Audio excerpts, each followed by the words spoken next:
Одан кейін былай деп ойламаңыз. Садақа деген шариғатта түсінігі не? Өте кең түсінік. Біреулер былай деп ойлайды, ақша беру ғана деп ойлайды. Олай емес. Ақша беру ол тек несі ғана? Бір шеті ғана оны.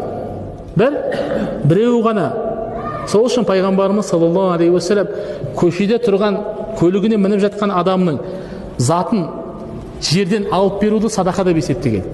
Солай деп айтқан пайғамбарымыз. Мысалы, сен біреу көліктің үстінде тұр, қолына несі жетпей тұр, төменде тұрған затқа қол жетпей тұр. Соны алып берсең, не болып есептеледі?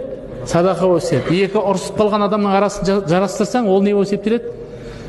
Садақа болып есептеледі. Жақсы сөз айту садақа болып есептеледі. Бұлардың бәрінің пайғамбарымыз саллаллаху алейхи уассалам не деп айтқан? Садақа деп айтқан. Ең болмаса жарайды.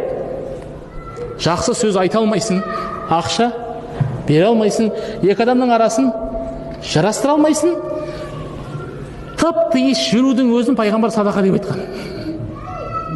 Ешкімге зарарың тимей жүрудің өзіне өзінше бөлек бір садақа деген. Ешкімге зарарың тимей, жағын ешқайсысын істемей ақ қой құрсын. Ешкімге зарарың тимей жүрудің өз басы не?